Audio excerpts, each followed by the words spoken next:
most business owners fail to recognize is, we can get somebody's attention, but if they're not ready to buy, we're really kind of wasting our money unless we continue to communicate with that person. Like most people, they expect the whole marketing relationship to be this kind of immediate gratification thing, right? They're like, okay, I put an ad out or I sent out a postcard, and those people are tire kickers unless they're ready today. I just don't think that's the way that things work, right? Like I don't think that everybody has to be on your schedule. And I think that the people that behave that way, they never recognize the opportunity to cultivate a relationship with somebody so they can position themselves as the authority, so they can position themselves as the best solution, not just the solution that happened to show up in my news feed the day that I saw an unflattering picture of myself or something like that, right? Because that's what happens a lot. Like people have this trigger. They're like, okay, it's time. I need to do something differently. I need to take action. Doesn't matter if we're talking about doing, joining a particular training program or, buying a new washer and dryer. There's usually something that takes somebody from maybe I'm interested to today's the day I'm going to do something. So our job is to, A, be there for that person so that when the time for them is now, when they're ready to make a buying decision, when they're ready to move forward, we're positioned as the best solution for their particular problem, for the best person to provide the benefit that they're looking for.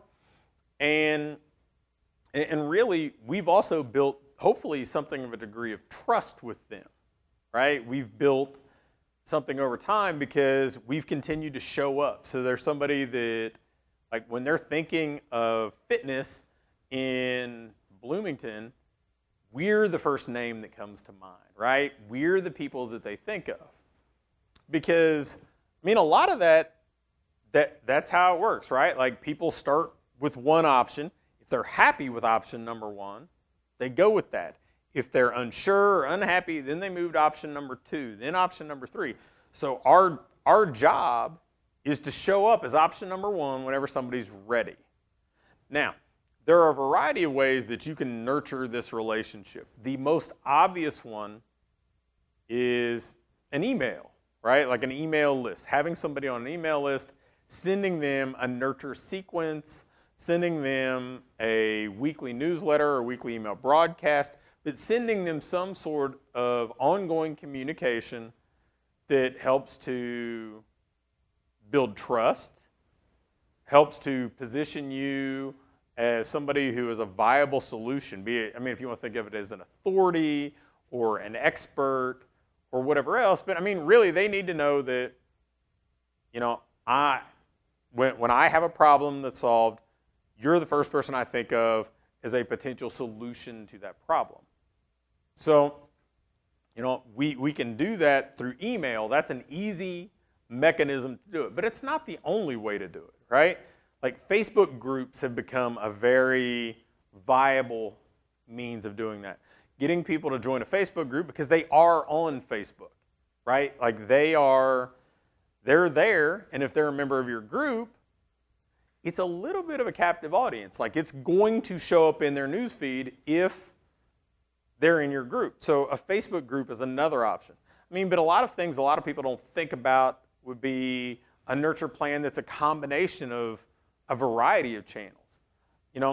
You might use email marketing as one, but maybe you're really good on video. So you're driving them to YouTube videos. You're driving them to Facebook Live videos. You're driving them to videos that are on your blog. Maybe you want to show up differently than somebody else over time, so you're sending them, a direct mail package or sending them, a postcard over time that has some success stories. There are a lot of options, but, for most people, the obvious kind of first and second options are going to be, developing a newsletter list and using the email to at least show up for people. And then if you choose to disseminate content through text, through video, whatever, that's fine. Or, a private Facebook group. But think about like the nurturing. It can be any number of means that you can either use independently or blend together so that, if somebody, if your target market happens to be, or your ideal person happens to be the type of person who would listen to a podcast, doing a podcast is a viable mechanism. It's just, the low-hanging fruit are usually emails or like a private Facebook group.